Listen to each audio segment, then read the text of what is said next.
Bonjour à tous, je suis ravi de vous retrouver pour un nouvel épisode de Dans la sauce. Alors moi c'est Corben de Corben.info et aujourd'hui je vais vous parler de Amazon, Amazon Ring plus particulièrement qui est en fait le système de surveillance un peu domotisé d'Amazon. Alors si vous ne connaissez pas Amazon Ring, c'est une gamme d'objets connectés hein, qui se composent d'une sonnette avec une petite caméra dessus qui fait de la détection de mouvement, ce genre de choses. Il y a aussi des caméras que vous pouvez placer en intérieur chez vous qui permettent de surveiller l'intérieur de votre domicile. Et puis prochainement, on aura un drone, hein, vous avez dû voir la vidéo, un petit drone caméra qui se déclenche, qui permet de voler dans votre maison quand il y a un intrus, quand il y a quelque chose, pour que vous puissiez en tout cas vérifier et vous promener dans toutes les pièces de votre maison, ce qui est plutôt rigolo. Alors comme à chaque fois quand on parle d'objets connectés, en tout cas quand je parle d'objets connectés, je vous alerte évidemment sur les potentielles failles de sécurité, sur aussi les potentielles fuites de données, hein, parce que toutes les données qui sont collectées par ces objets connectés sont stockées sur des serveurs, souvent à l'étranger, parfois mal sécurisés, et donc des attaquants pourraient y avoir accès, hein, des gens pourraient y avoir accès, et donc les exploiter. Mais il y a aussi de l'exploitation qui peut être faite de la part du fabricant, donc là en l'occurrence par exemple d'Amazon, qui pourrait se dire, je vais exploiter les données, on va dire, des vidéos filmées pour pouvoir quelque part vous proposer de la publicité ou des nouveaux produits en accord avec ce que vous aimez. On peut aussi, comme ce sont des services américains, penser à la NSA, hein, qui pourrait parfaitement espionner des ressortissants étrangers à distance tranquillement, en restant chez eux dans leur canapé. Bref, on peut tout imaginer quand on parle d'objets connectés, donc forcément, on va dire, laisser libre cours à l'imagination de tout le monde, hein. En tout cas, les romanciers ne se sont pas fait prier. Je pense bien sûr à Orwell, hein, vous le savez.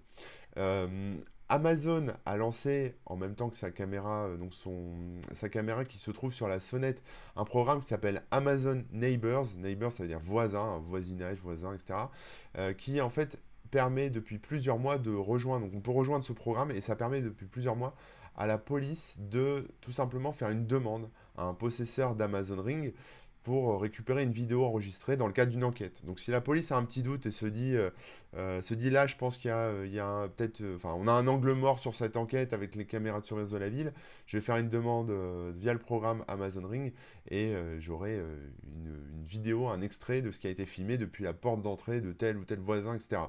Donc ça, c'est un programme qui est volontaire, hein, auquel les gens peuvent participer.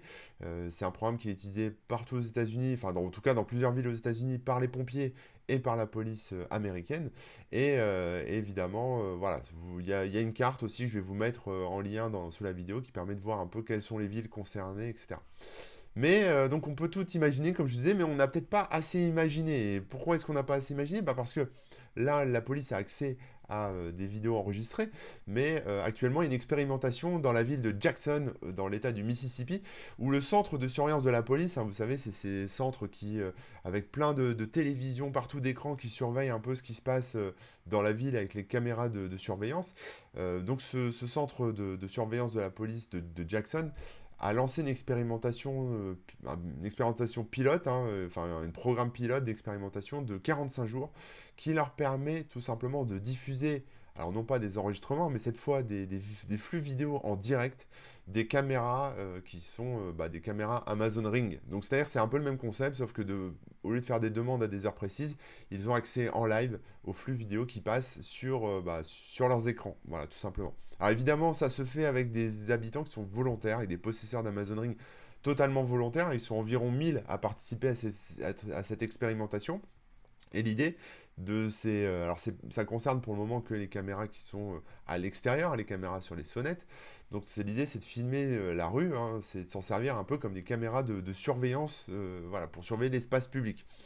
Ça permet plusieurs choses. Ça permet d'abord à la ville de faire reposer son programme de vidéosurveillance, même si maintenant on dit vidéoprotection parce que ça passe mieux, mais voilà, vidéosurveillance sur les citoyens hein, qui achètent les caméras.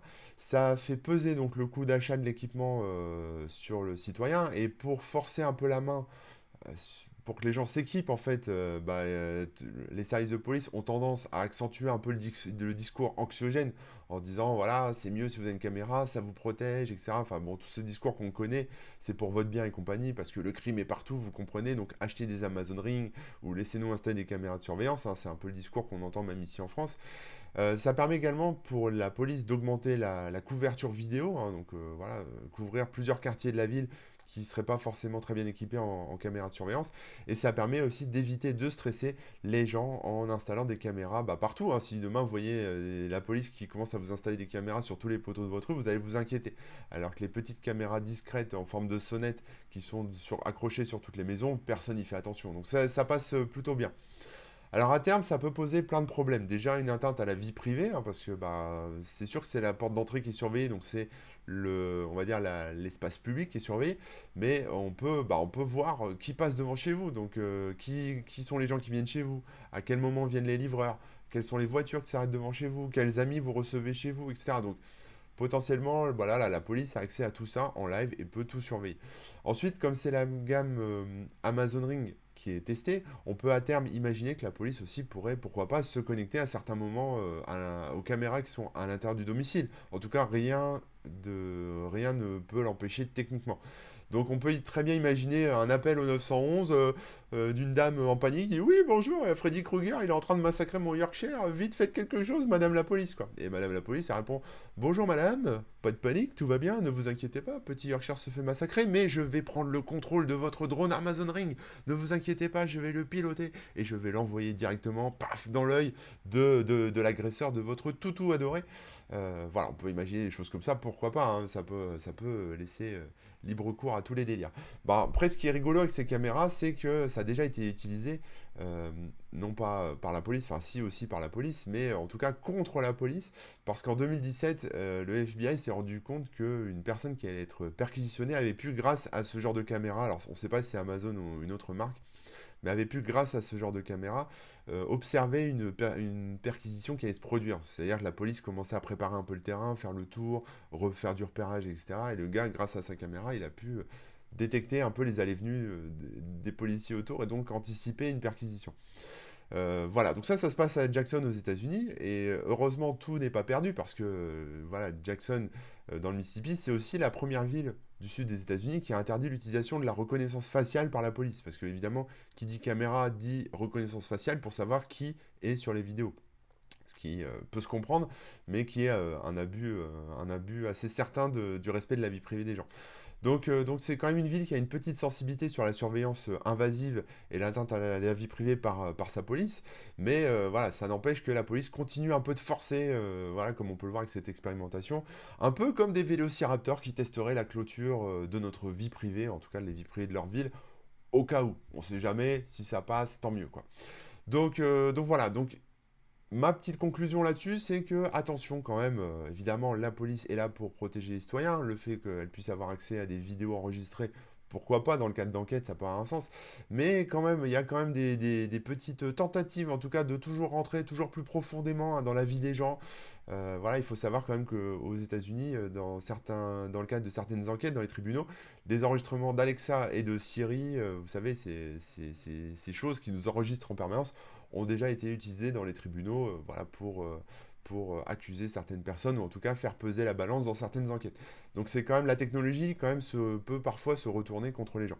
Ça permet aussi, au-delà de l'incursion à la vie privée, c'est de faire tout simplement faire peser le budget sécurité sur le dos du citoyen. Donc voilà, c'est faire peser leur gros délire orwellien sur le dos des citoyens qui vont s'équiper soit naturellement parce qu'ils ont envie d'un petit gadget à la mode et qu'ils ont vu la pub à la télé, soit parce qu'ils vont flipper, ils vont se dire ah là, il me faut des caméras parce que c'est dangereux, il me faut des caméras. Donc voilà, donc comme disait Coluche, jusqu'où s'arrêteront-ils avec cette incursion dans nos objets connectés hein, méfiez-vous, c'est cool les objets connectés, mais gardez toujours à l'esprit qu'à un moment vous serez peut-être obligé de les brancher si ce genre de choses arrive en France. Et puis évidemment, si vous en utilisez, attention à votre vie privée parce qu'aucun acteur n'est à l'abri d'une fuite de données ou en tout cas n'est à l'abri d'exploiter ces données pour commercialement ou autre utilisation. Voilà, j'espère que cette vidéo vous aura plu. Je vous mets tous les liens sous la vidéo, hein, dans le petit texte sous la vidéo. N'hésitez pas, enfin n'oubliez pas de vous abonner à la chaîne, de suivre la chaîne, etc. pour être alerté pour les prochaines vidéos. Et retrouvez-moi avec dans la joie et la bonne humeur, avec plaisir, sur mon site corben.info et sur la chaîne Twitch corbenfr. Allez, à plus, ciao.